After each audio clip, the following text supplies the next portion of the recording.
Yo, what is up, guys? Welcome to the Tony and Dakota podcast. Today, we got another special guest. I put out some feelers into our local community. I put some advertisements up about our podcast, trying to find some guys who are doing business near us. And this guy went to the same high school as Dakota and I. We have a lot of mutual friends. I don't think that we've ever met, but excited to interview today Josh Grange. He's the business owner of JN Tiling and Construction. So this is Josh Grange. Hey, thanks for having me, guys. Super excited to actually be here. So I guess I kind of follow your guys' leads. My first time ever. So Yeah, no worries, man. We appreciate you coming on. And I think we'll just start off with where did you grow up then? Did you grow up in Kendallville or where are you from? yeah, so I actually grew up in Angola, and I lived there till 6th grade for me, and then that was actually middle school in Angola. I don't know, you guys would have been in that. I was in that cutoff, so Kendallville 6th grade was like elementary. But anyway, I went to Kendallville in 7th grade, moved there, and just kind of started living life. Nice. Yeah. I lived in Angola for a little bit too. I lived in like it was like you go down 69, and then right when you get off, there's like a trailer park. That was where I grew up, like right off the highway. Okay, yeah. I know where that's at. Angola Gardens, right? I don't even know, dude. I don't remember, but it was back when I was like, I don't know, 8 or 9 or whatever. Okay. I didn't even know this. See, Dakota's lived everywhere. Yeah, everywhere around here anyways. He's bounced around a lot. Yeah, that's true. I lived in Auburn, Kendallville, Columbia City, Laud, which is a little bit outside of Columbia City, Angola. Dude, I moved all over the place, but all in this area. We moved a lot. Okay. Parents were on drugs, you know. Yeah, no. They couldn't pick a spot to stay. Yeah. But, no, I get that. I actually lived in Angola Gardens too. I was like really, really young. I was probably like 5 or something. Yeah. So I barely remember it, but See, we might have been there at the same time then. yeah, maybe. But yeah, I actually, when we were talking before, I actually found out that Josh did not go to East Noble. Oh. Yeah. Yeah. He didn't graduate. He didn't go to high school, except for, what, 30 days? I went for 30 days. So I went to East Noble for 30 days, right? So I was in middle school at East Noble, though, 7th and 8th grade. But, like, in high school, I guess, like, I wasn't really, like this is weird, like, because, like, the common idea is that, like, as a child or growing into adulthood that you have to go to high school, right? I always felt like I was an exception to, like, all rules, which brought me down some rough paths, you know? Yep. No, I just honestly was like, man, I was, like, looking at my life, kind of like the trajectory, and I was like, I'm not happy with this. Like, this isn't what I want to do. And I want to earn money because, like, we needed money, and I always, like, didn't have anything I wanted, or, you know what I mean? And so I was like, I would rather be working and being able to kind of, like, have the stuff that I wanted. And so I kind of talked to my mom about it, and 30 days in, I was already in trouble, you know, like, I already been suspended. So she was like, if you want to go work, you can. And so that's what I ended up doing. I ended up going working for a guy named Brian Hayes, who did he did a lot of different things. Like, he had a farming business. Not that I did that, but I did like gas station canopy repair, pretty much, like refurbishing gas station canopies. And that's kind of how I got started into the trades at 16. Oh, wow. Yeah. So did you, when I was doing some research, it looked like maybe you had done a little bit of college. Did you do some college courses, or, like, what did that look like? Did you get a degree, and what did you go for? Why did you go? Yeah. So that, like, I guess the whole story is that I got into the trades at 16, and I was traveling, and that kind of sucked, like, because it's like never home, right? But you come home with, like, a big paycheck kind of thing, but you just, like, you're never home. And so I knew for me, like, I had to find a way to get out of that, like, traveling and be able to be home. But I loved construction. I loved working hard. I loved creating things and improving people's lives. And so had to find a way to do that. I actually ended up having a child at 18, and I felt at the time like I needed to be like really secure because now I have a child to support. And so I ended up taking a job at a factory for like 9 to like 10 months. And dude, it was horrible. Like, What factory? it was called Western Consolidated Technologies. So I made rubber gaskets. So it wasn't like super eventful. Great people, great culture. The company was obviously like, just like the factory is just like that life is just, dude, I don't know. It's like suffocating. You know what I mean? Yeah. And so I would like wake up every day and I was like, I got to get out of here. And so I was like, well, but when I was there, I was really productive trying to like, just like, how can I not be like this low tier employee that, you know, gets just kind of like viewed like this and actually make a living that I can, you know, kind of take a breath on, you know what I mean? Because $12, $15 an hour at the time would have been great, but I was making 11, you know? So I was kind of like, what do I do? And so anyways, that's how I got into the whole Trine University. Was they ended up wanting me to go to school to be an engineer for their company. And so I started going to school before I negotiated. Now don't do that. That's what I found out. Don't just take the owner of the company at their word, because I actually ended up going and I was under the impression that all the other people in the engineering department were getting their degree paid for, because that was what I was told. And so when I ended up going, that's not what ended up happening. Is I was like offered like, they're like, well, we'll pay for like this, but like English doesn't apply, so like we're not gonna pay for that, like kind of thing. And I was like, doing all the tally, and I'm like, hey, like you want me to be an engineer for your company, but you don't want to pay for the education, and that would be fine if I got to walk away with that degree, right? But they wanted to keep me for 9 years was the contract. Wow. And I was like, 9 years is a long time. I don't know if I really want to like make that commitment. And so I still went because I enrolled, you know what I mean? But like, I just didn't feel like it was like the right route. And so I actually got into one of my friends. He did a lot of real estate ventures, flips and sort. And so I was working with him from the time I was like, I would have been like 17, kind of like, because like when we would go out and build a canopy or whatever, we'd come back for like a week or two, sometimes 3-4 weeks. And so I needed something to do, and that kind of filled the gaps. And so that's what I did. I did remodeling with him and learned a bunch of stuff about carpentry. And that's what I did in the meantime. And Nice. that was kind of like my outlet was like, I always felt like I had to build like more skills, because like I knew that like the 9 to 5 rat race kind of thing was like horrible. I actually, it all kind of started like my perspective shift was that like, you ever heard of the esoteric agenda? So like it was this video that kind of went around, and I mean, esoteric is like its own entity or whatever, but the esoteric agenda I'm referring to is just about like how we're really just slaves, you know? We're modern day slaves, but the owner's like people who got money, right? And so we're working for like something that's non-existent kind of thing. And I'm like, I gotta get out of this, like, or because I just felt like a cattle roaming around in a pasture, you know? Mm-hmm. And so I thought that like being a business owner was that route, but I knew I had to develop my skills, and that was kind of where I got started. Gotcha. So do you feel like you're out of that slave thing now that you're a business owner then? Well, so yes and no. So being a business owner is, I'm sure you guys know, a lot more responsibility. Yeah.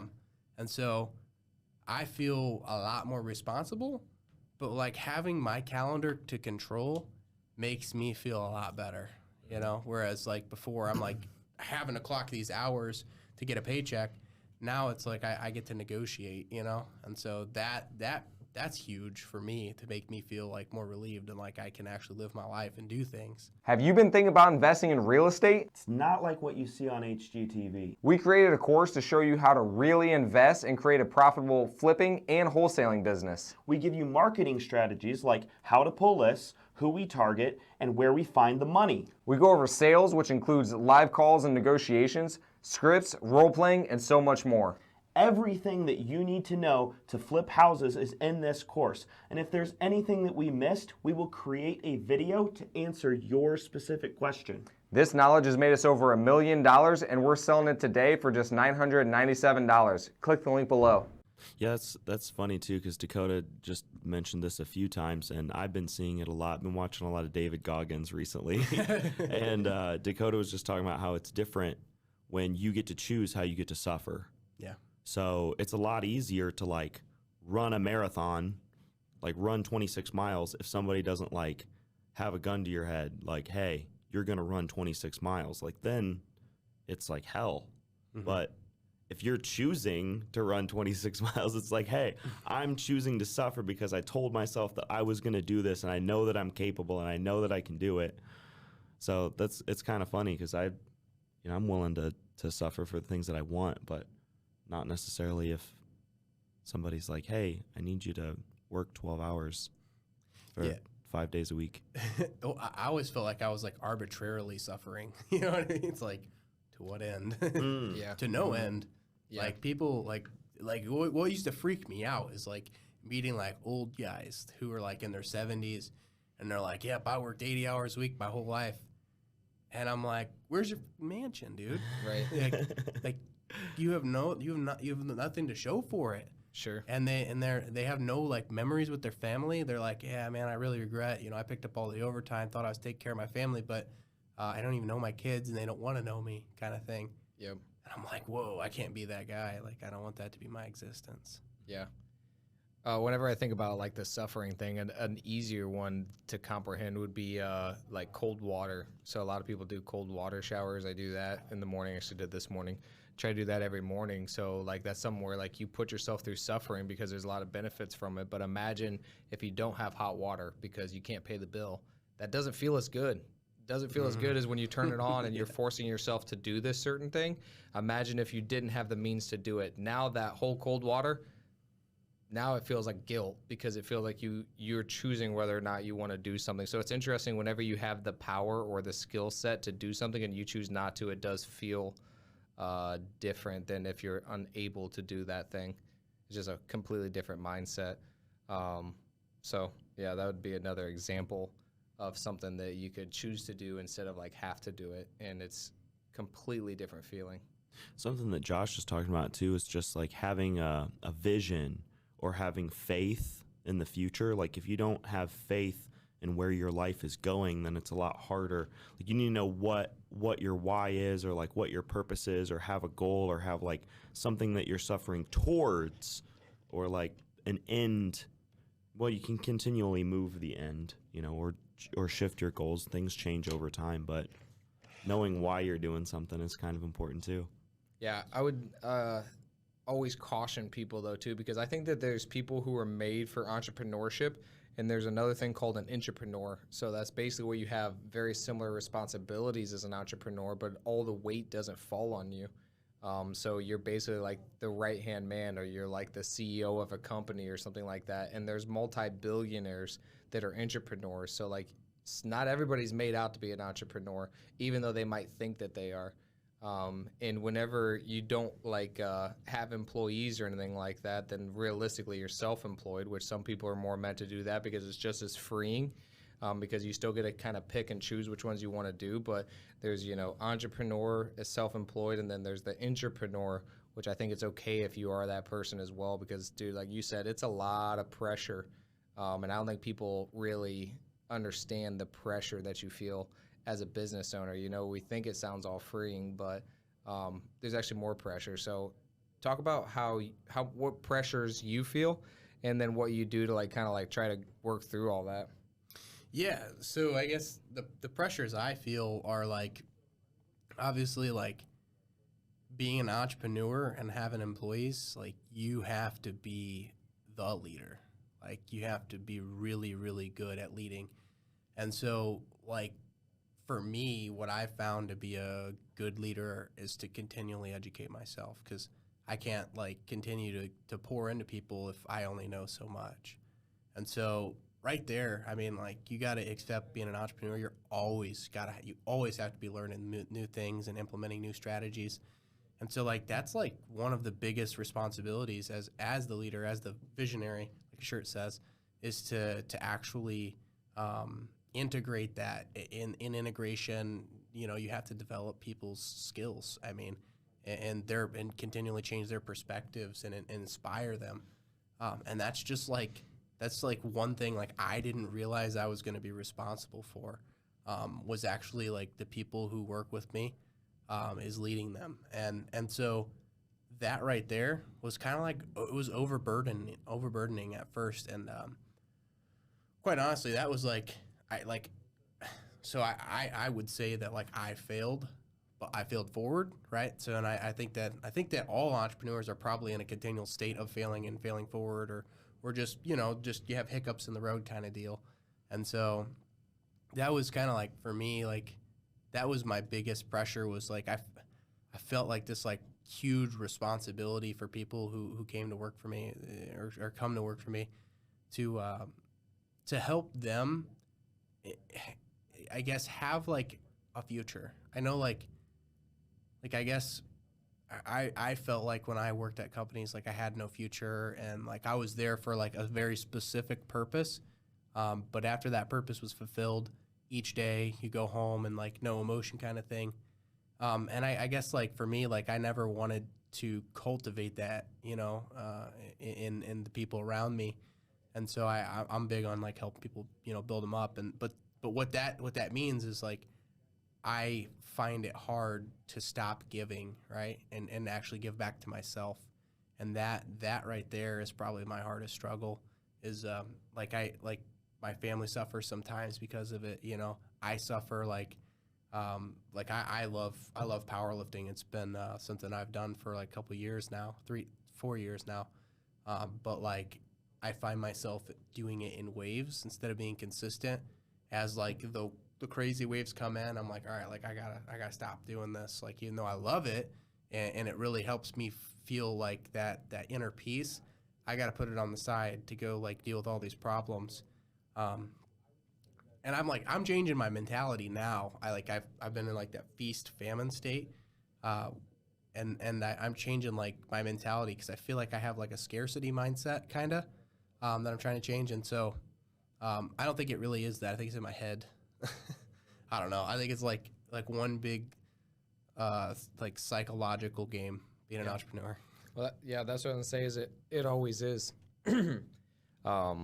We always tell everybody, man, the biggest thing is your mindset. And, like, that's what I think you realize as an entrepreneur, is that you're always growing. Because that's an interesting thing, too. I was actually just talking to another entrepreneur that dropped out of high school yesterday, and he's running a friggin' multi-million-dollar company out in Vegas in California now. But something that we talked about was, like, a lot of people think that you graduate high school and then you go to college and then you're done learning. You made it. You're good. You go get your career.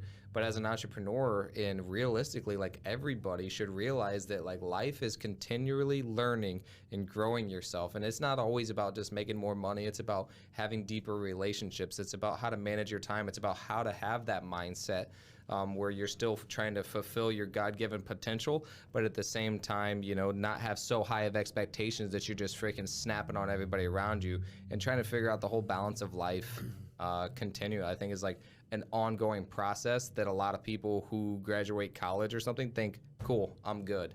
So, like, did you always have that mindset where you're like, man, I'm going to start learning? Or as soon as you, like, left high school, did you just, like, start learning from there? Or did you just immediately go into, like, okay, I got to make money, and then you found out later, okay, I should probably continue to learn? Give me 1 second. See if you can remember that question, because I was just thinking, I just wanted to compliment Josh, because, like, everything he said articulates the struggle of, like, being an entrepreneur so well. And I just want to let you know that you're being, like, really a great guest. I imagine, like, managing and leading contractors would be really difficult too. Like, they're some of the hardest people to manage, and So I just wanted to say, like, thanks for that. Like, that 2-minute spiel that you just did, I was like, holy crap, just bam, bam, bam. You hit everything. And then you came back to, like, one of our favorite things to talk about, which was mindset. So thank you for that. Yeah, absolutely. What was your question? So the question is just, how did you like, or in the beginning, did you just go immediately to like, okay, I got to make money, and then you later got into, okay, I need to continue to learn? Or did you say, okay, I got to like, since I'm leaving high school, I need to continue to grow and learn myself? Or like, how did that develop for you that you realize, okay, I need to learn, read books, grow my mindset? Like, when did that shift happen? So you're talking about like the actual mindset shift. So for me, like right when I left high school, I knew I had to develop something, but I didn't know what it was. And so for me, I thought like I have to be really, really good at laboring. And so I knew that like the one thing I could control, I may not be like the most skilled guy on the job site, but like I know I could outwork everybody else. Yep. And so that was like my thought is like if they're like taking a break or whatever, like they're a 5-minute smoke break or whatever, I wouldn't stop working. Like, and I was just racing them. And I didn't realize that what I was doing was actually getting more time in, and I was catching up on them, you know? And so when they would want to go home or whatever, I would hop back on another crew, and I would rotate or something, you know what I mean? So I would work extra hours, and then when they would want to like be home hanging out, whatever, with their big checks, I was like, I got to go do something right now to learn more. And so I really focused on becoming like a very skilled laborer. And that took me really far. It really did. And I think that's a great way if you want to be like a subcontractor long term. But for me, it's only happened in like the last, I don't know, year and a half.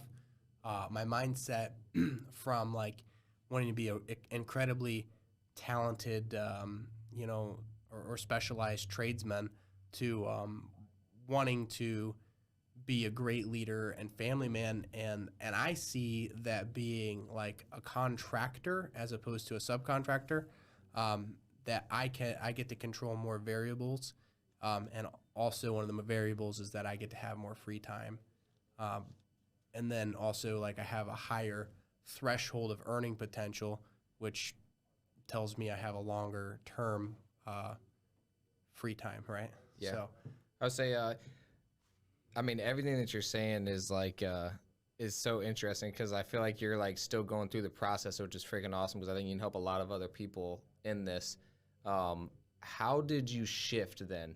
Because like, you said hard work, and like you talked about these other people work 80 hours a week, and dude, like we were like, I'm sure that you were brought up very similar. It's like, the Kendallville, like, just the Midwestern kind of way, dude. We work really hard, and we're proud of our work. We're proud of working our butt off. We're proud of like freaking sweating and killing ourselves, because we get a lot done and we accomplish it. So how did you figure out that, okay, like, yes, I'm getting a lot of notoriety. Yes, this is great. I feel good. I feel accomplished. I feel tired at the end of the day. I feel like I'm getting stuff done. Like, how do you create that shift where you're like, but this isn't what I want? Because most people never get to the point where they can get out of that. Mm-hmm. So what shifted for you? Like, do you remember like what changed or how? Yeah. Somebody looked at me, and he said, and now, this is, mind you, this isn't something I would say, but this is what he said. He said, you need to fucking grow up because you're stealing from your family. Wow. And he's a really wealthy guy, and I'm like I really, really respected him for the wealth that he'd amassed. And I was like, what do you mean? Like, I didn't understand at first. I was like, what, I am growing up, right? I feel like at 20 years old, owning your own business and making, a 6-figure income is pretty good, right? Yeah. But I guess like that was like not true, right? And I began to realize that like I wasn't making a 6-figure income. I was drawing in that, right? But I was making like 20 grand a year or something. And I was basically doing all this talented work for free. and it was really embarrassing for me, and then to like actually realize that I was stealing from my family, and that like that killed me, man. I was like, I'm never home. My daughter, I see, you know, very, very like few and far between. I don't even know, you know, my fiance really anymore. And I just was like, you know, I don't have money for any vacations. I don't have money for anything. And like, I just felt like I was really, really failing. And I didn't understand it. And like, I became obsessed with like what he said. And I pestered him and pestered him and pestered him. And the reason he said it was because he really cared about me, is because, you know, he wanted me to have that paradigm shift where I'm like, I'm not doing anything, you know, I'm not doing anything great. I'm like choosing to believe this like false illusion that I'm doing it all right, you know? And so that was like kind of where it all started. Wow. Well, dude, I guess I gotta say that I would say 95% of people in the same scenario, in the same situation, would instantly go to anger and not think about themselves internally. So, like, that's crazy to me that you somehow did look internally, because most people would be like, dude, I'm making this, I'm doing this, I'm working so hard. Like, I'm like, you don't even know, you know what I mean? But you actually went internal and actually like looked at, okay, is what he's saying true? Not about how do I feel about it. That's a difficult thing for people, because we all have egos, man. Like, we're all like, we all want to be this macho person that we don't want to look inside. We just want to think that we got it all figured out. But realistically, like, that's the times that you can actually shift your life, is when you really look at, am I living the life that I want to live? And I would say like 90% of us, there's an area in our life that we want to change, whether that's time with your daughter, whether that's time with God, whether that's time in your, like, making more money. Like, no matter what it is, there's usually somewhere that you want to shift it. So to go internal, man, that's crazy that you actually did that. Like, that's pretty cool. Yeah, well, I mean, there was a lot of turmoil in my life. So, I mean, I was already looking inward. And like I said, I mean, like, just like, I guess I want to be a good dad. Like, you know what I mean? I want to be, not that my dad was a bad dad, he just wasn't around. And that was because he worked like, you know, 70, 80 hours a week or whatever. And, you know, he didn't live with us. And so, like, I guess for me, my children, like, I always wanted to give them a better life. And, you know, amidst that the turmoil that I was kind of going through in my life at the time, I was already looking inwardly and trying to become a better person. And I was even like looking at different things. Like, I thought about like, maybe I should go to the military. Like, I didn't really know why. I was just seeking out like different ideas for life, you know, just like, how can I like have a more fulfilled life? Because I felt like I was unfulfilled. And so that was it. I was just already looking inward. And when he said that, you know, being such a dear mentor, you know, it kind of really, it stung. And I was angry at first, you know, I mean, it wasn't like, you know, Yeah, you're like, oh, thank you. I was like, next time I see that guy, like, not gonna talk to him, kind of thing. And no, I was really, I could tell that it was true, you know, because obviously, like, he wouldn't say that for no reason, and I felt guilty because I wasn't spending that time, and there were people that were doing different, you know, that were spending time with their kids and had a fulfilled life, and I just became obsessed with figuring out how I could do that. Yep. I heard a quote, we actually just heard it the other day, from Ed Milet, and he said, the most insidious form of neglect is you not living out your dreams, like, for your child. Like, whenever they see that and you're not going after your passions, your dreams or anything, that's a form of neglect.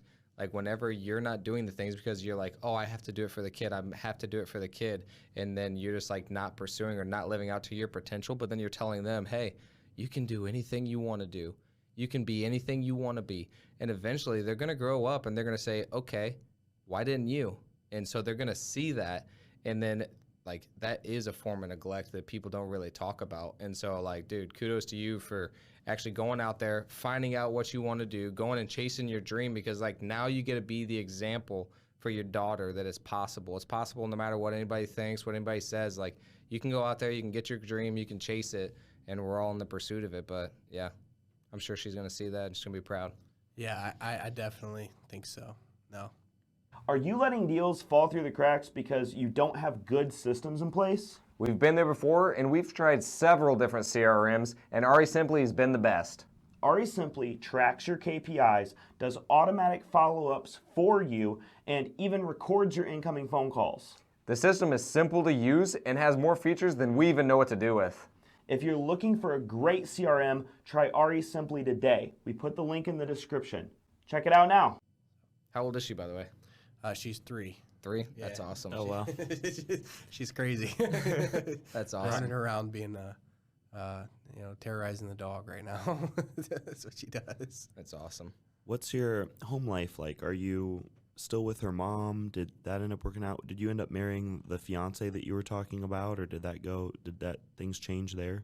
No, so we actually are engaged, and we plan to get married, but things have like kind of gotten crazy with like I think it was like 2 years. It was 2 years ago now. COVID was like kind of changed things up for us, and then we just like never got back on track. And so it kind of like it should take priority, obviously.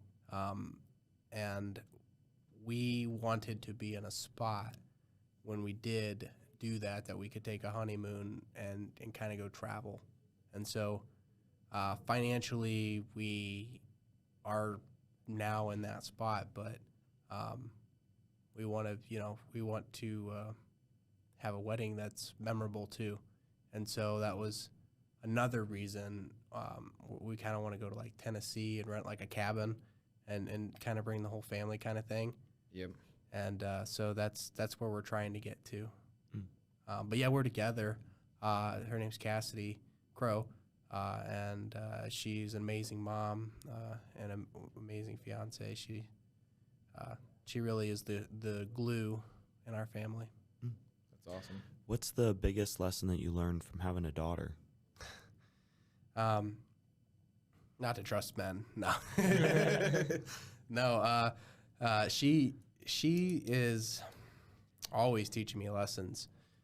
Probably though that like she's gonna follow my example. Anything I do, anything I say, she's like a mirror, and even like my habits. I notice like if I come home, I go to the fridge to grab like I don't drink, but like let's say if I did go to grab a beer, like I know she would, because I go to grab a soda, she would follow suit. And so that like I've just kind of like seen that, and I just like know that I have to be like this stand-up example guy.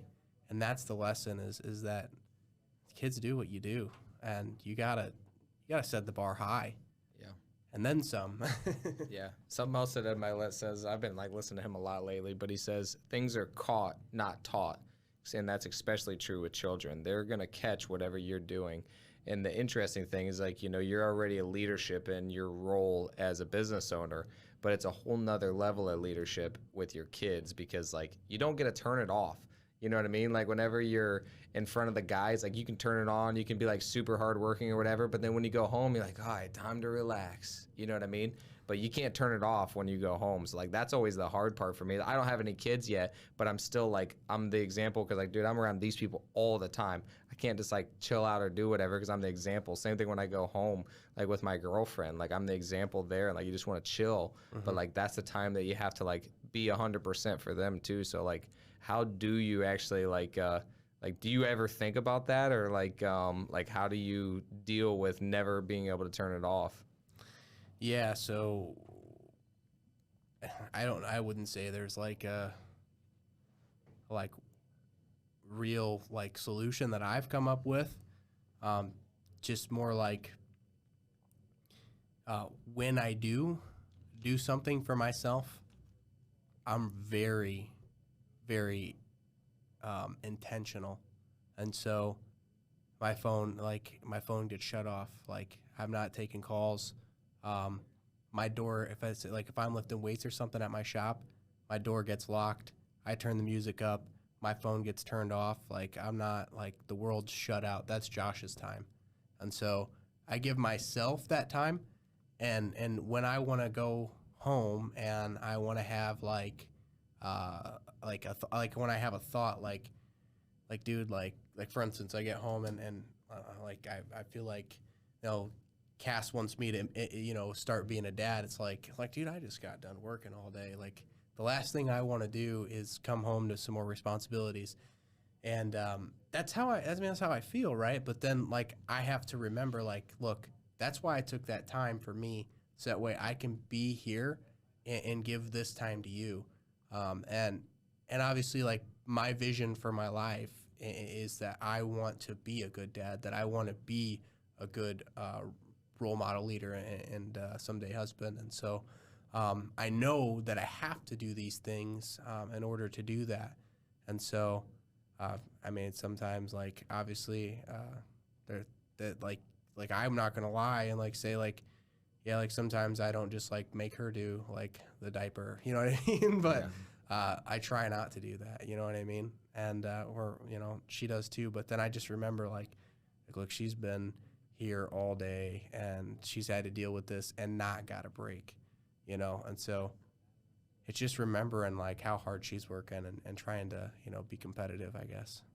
Do you guys have so you talk a lot about vision in your company. Do you have a vision with like her on where you guys are going as a family, or like where you guys are trying to go, or anything like that?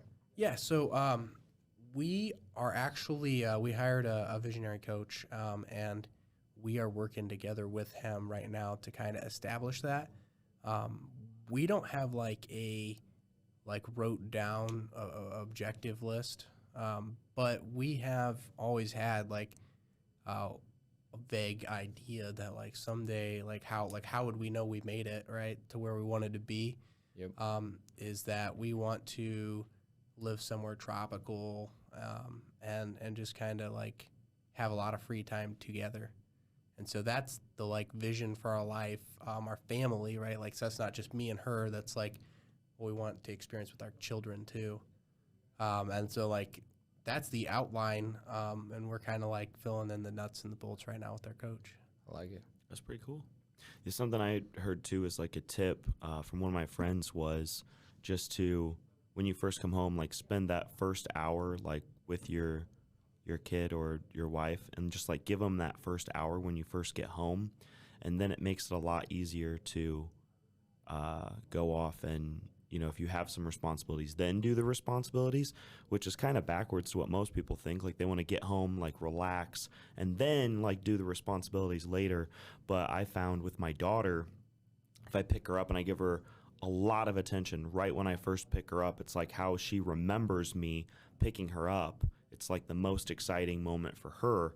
And so I usually do it the opposite way, where I'm like, okay, when I first get her, like, I'm going to spend as much time possible. And then if I had some emails or some texts or something that I need to respond to or figure out or answer back, then I'll do that after. But like that first hour is like, Yeah, say and then think about what you're ingraining in her too. Is like, hey, you're my priority.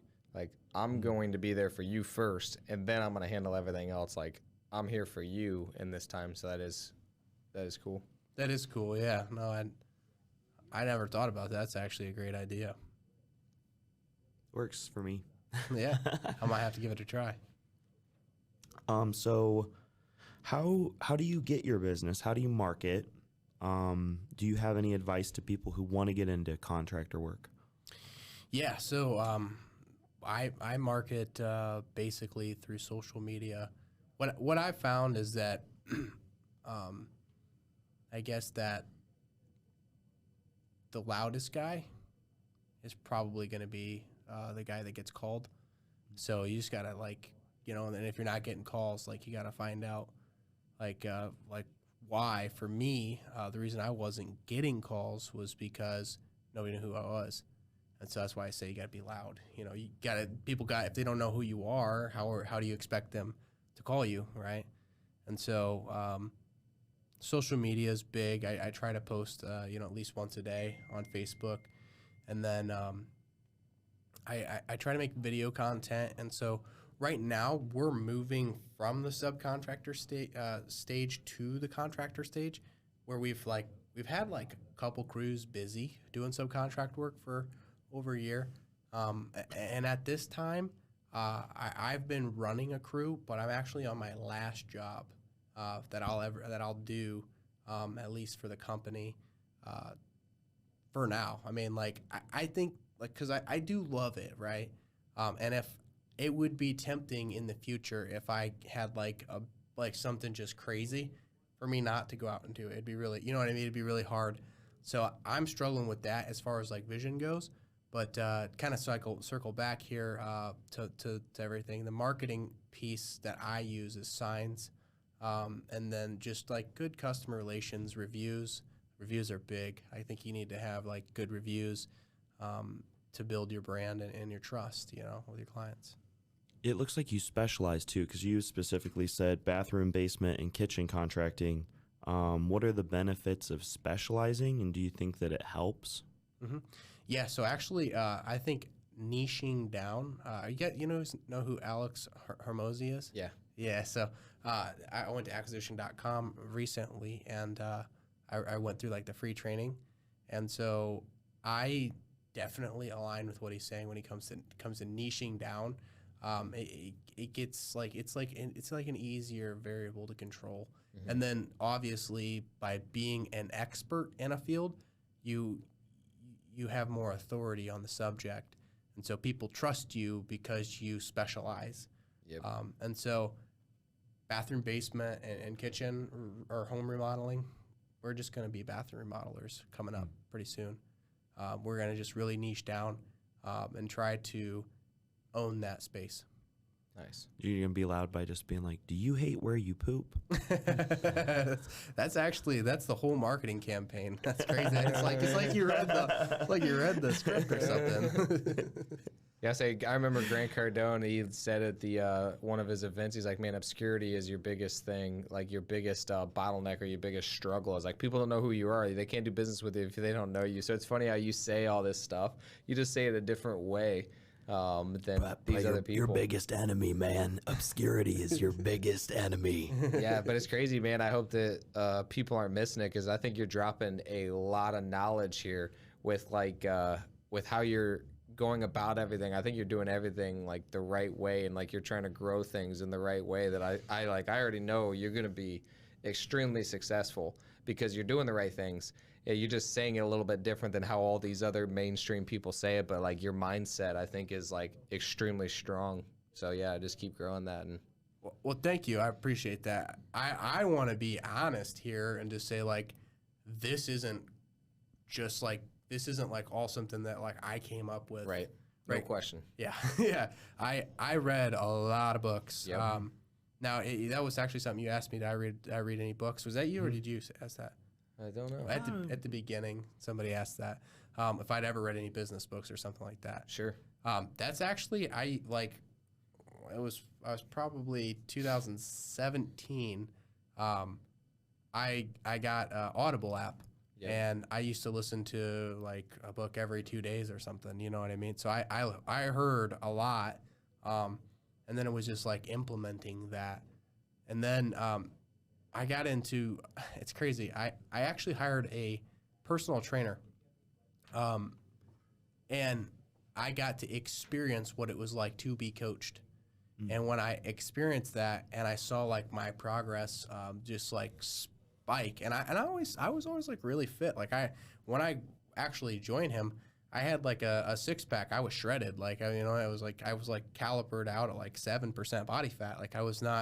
I didn't feel like I needed more, but I did want to get muscular and jacked. I'd never been like jacked, you know what I mean? Yep. And so I was like, I hired him to do that.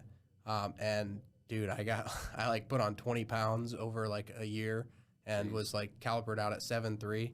So I was like, this is awesome. You know what I mean? Yeah. But that progress I was able to make in a year by just hiring him.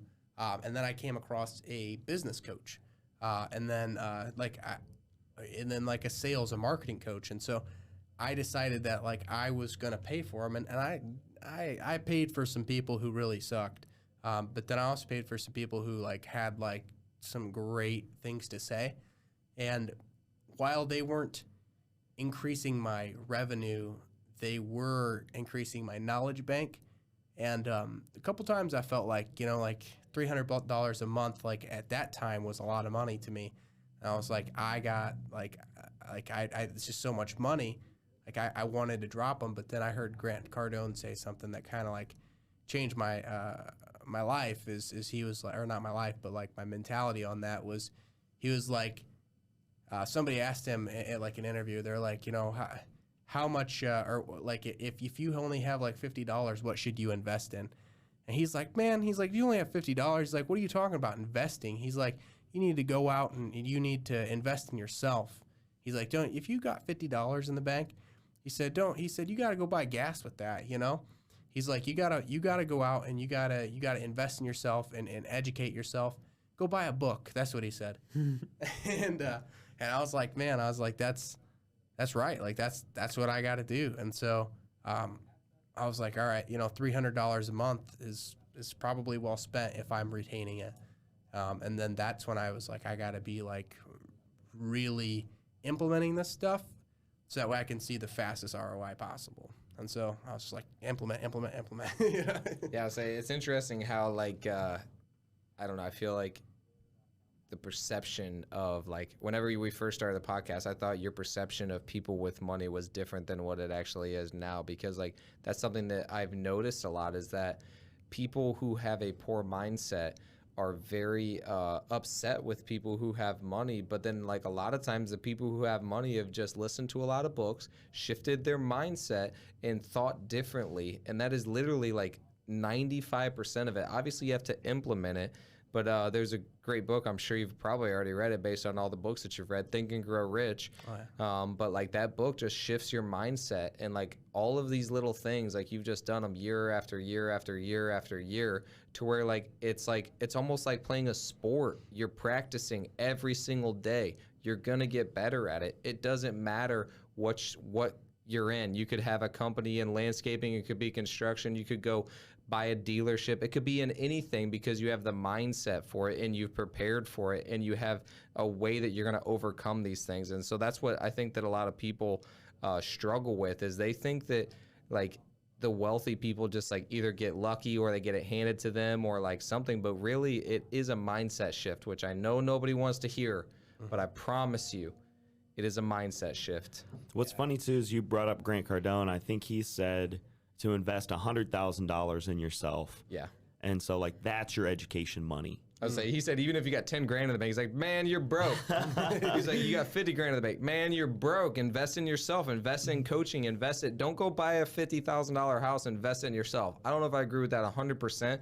I would say invest at least $10,000 in yourself, at least. And every single time that we've ever done it, it's paid back tenfold. And so like, how much do you think that you've actually earned from your coaching? So let's say you spent however much you spent, how much do you think it's actually helped you make? And then talk about all the different times that you've got coaching and what it's actually helped you to accomplish.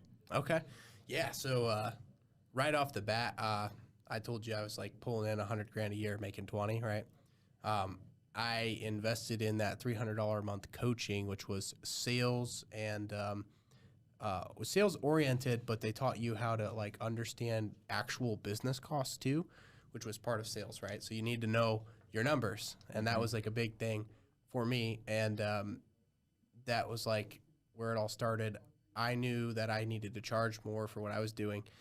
So $300 times what, like probably 10 months I was in that group, so about $3 grand.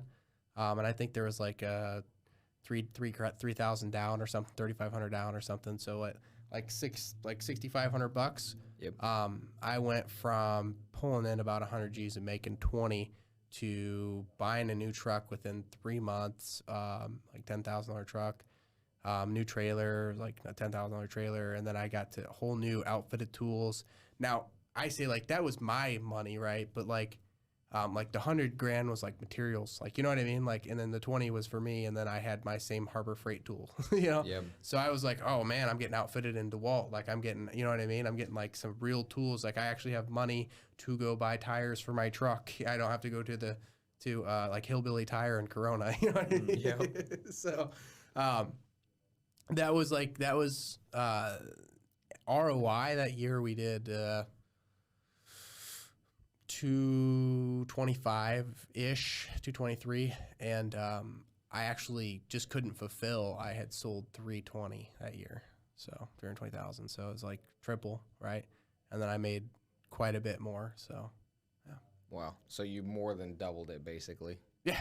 And for $6,500. Yeah. Yeah. But I will say I saw many people drop out, many people quit, many people just, in that group, because it was a community of 250 people to 220, I think, when I left. And a lot of people dropped out of the group and were like, I didn't get anything from it. I think that you have to, like, if you do the coaching, like, you can't just, like, pay the money. 'Cause I saw a lot of people would pay the money, and they're like, look, I paid you the money. I need you to fix me. Like, it's like, dude, like, you got to fix yourself. You know what I mean? Yeah, they can give you the tools. Yeah, they give you the tools. Exactly. Like, you can't, like, go buy, like, a drill and then throw it at your door and wonder why, your door handle didn't get changed. Right.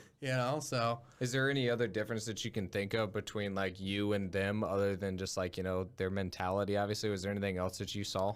Oh, I mean, like, mindset was big. Is the world owed them, right? Like, they felt like the world owed them.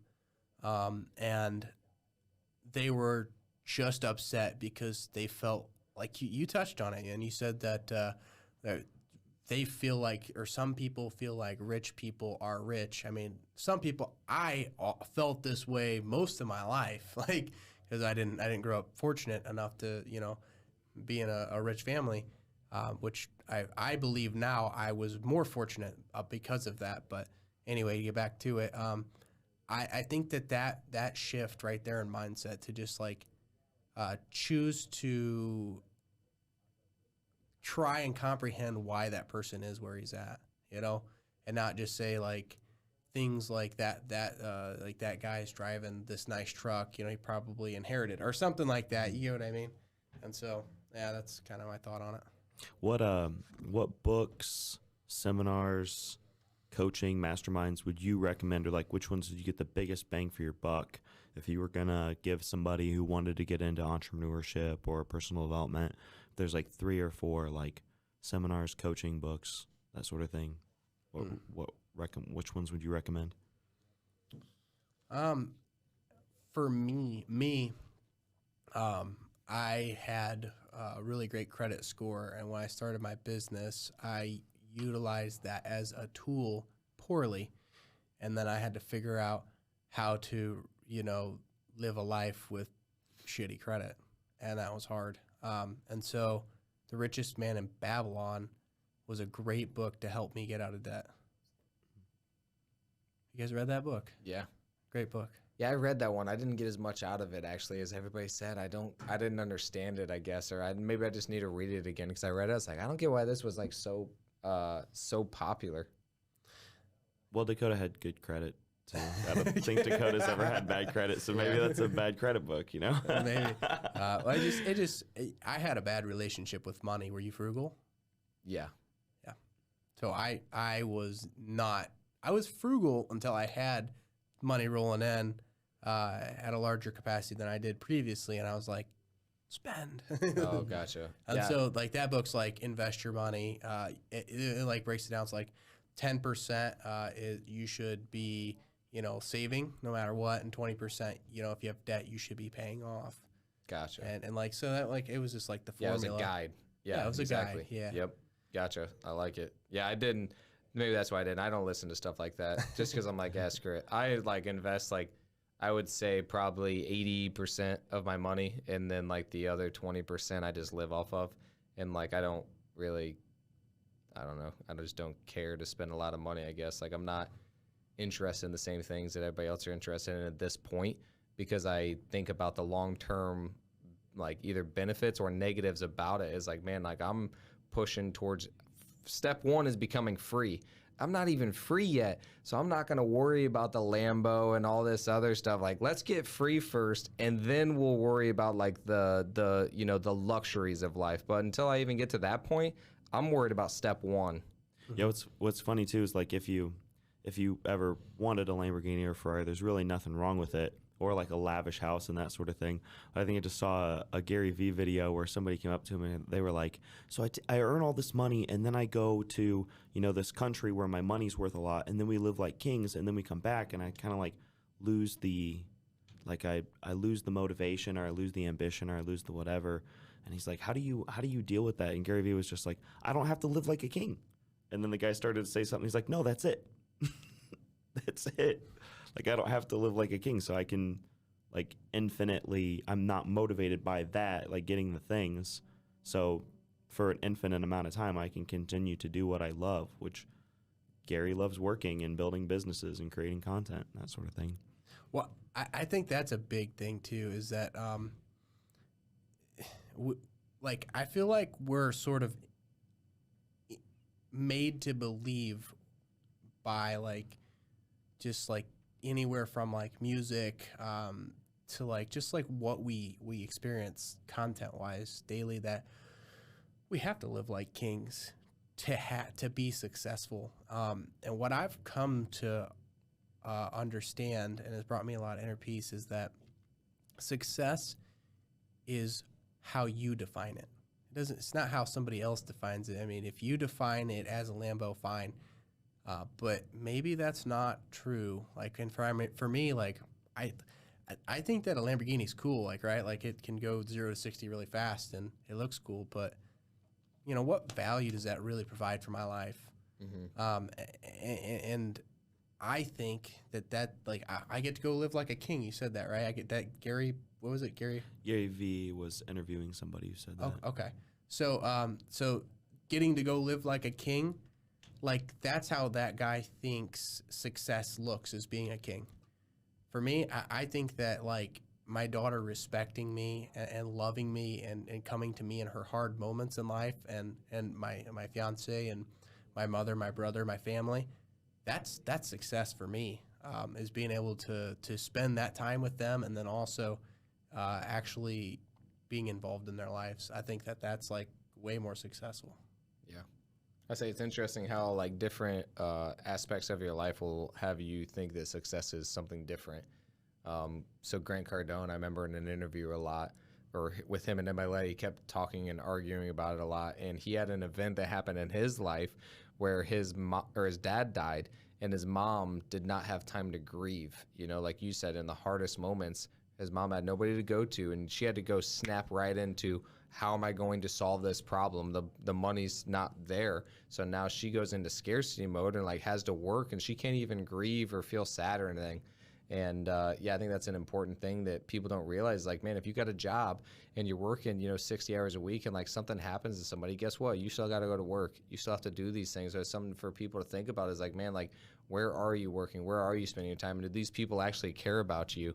Because like in those hard times, are you going to be able to like actually go through that process, or is the person like your boss or whoever going to be there to actually help you? And like, you know, just what are you going to experience in that time is something that I just think that a lot of people should think about. And like what success really is for them is, like you said, that's the thing that they need to ask themselves. Like for me, it's not a Lambo yet, and it might be in the future, but right now it's freedom. Freedom is number one. If I can become free, 100% free, I will feel successful. Mm-hmm. Like where I can now choose whether or not I want to come in or not. I don't get to choose right now. Like I got to come in here or I feel like it might fall apart. Mm-hmm. So I don't get the choice yet. Once I get the choice, I'll be like, dang, like I feel like I've made it now. Mm-hmm. That's my definition as of right now. Obviously, dude, the interesting thing too is it's always shifting. Mm-hmm. You know, it's always changing. Like yours might like transform into something different later, which is cool because you're becoming a different person and your definition of success could expand. And now you're like, now I don't want to just be that for my mother or my daughter or my sister. I want to be that for a huge group of people. I want to be that for my city. I want to be that for, you know, whatever. And it might not even go that big, but it could, where you want to be like, you want to create a group now where you have a bigger community where you get to help other people go through similar problems. Or maybe you specialize in contractors. You're like, man, I know what the struggles of what contractors go through. I want to be there for them and help them get to the next level, help them start a business or whatever. So like it can expand as time goes on, which is a pretty cool thing too. Yeah. I think that I want to keep my scalability open. And my goal is to be financially free, to be free of the rat race. I think that was my goal when I watched that video at 16. Yeah. Was to be financially free and actually live life. I think that the way that things are set up, I wouldn't like try to renegotiate. I think I'm glad that where I was born, that we have the freedoms we do to accomplish what we can. But I think that like it's probably not like an ideal situation, I guess, for like human psyche. Yeah. Like society's not currently set up for that. So we'll get into an ending question here. It's something that we ask everybody who comes on our podcast. And we're going to say that you're going to live until 90. So 65 years from now, you're going to die. You have a legacy, a message to the world. It could be a billboard, a paragraph, a mantra, an idea, something that's like your message for people. What is your message? To really elaborate that is in like a few seconds is, the most profound statement of my life is kind of difficult. But if I had to say, I think about my mortality a lot, daily, really. And when I consider that it's my last moment, like when I consider death, dying, and if it was my very last moment, and like I know I'm dying, I think about all that I would think about all that I had done, and I want to know two things: that I'm proud of the life that I lived, and that I tried my hardest. And I think that's it. That's it. That's it. I like it. Well, how can our listeners get a hold of you if they need their bathroom, if they hate the place where they poop, they need a nicer bathroom, an awesome bath. Some of the stuff that you guys do is super aesthetic too. I mean, you specialize in tiling and it looks really good. Thank you. So they want a high-end bathroom, good quality. Where can they find you and how can they get a hold of you? So you can find us at jntilingconstruction.com. And you can check us out on Facebook at JN Tiling Construction, or just Google it. You'll find us. Nice. Cool. Well, is there anything else you want to say to our listeners before we hop off? Yeah, I just want to say to everybody, if you are struggling as a contractor or just trying to, get out of that 9 to 5, that truly education, and not like college per se, but like specialized training is important. And you need to fill your pipeline first. So you need to market and sell before you ever try to fulfill. A lot. You need a lot of jobs. Yeah. Otherwise, you're going to feast and famine your whole life. So. Yeah. Awesome. Like it. Cool. Well, thank you guys for watching. Thank you, Josh, for coming on. We appreciate you. See you guys on the next one.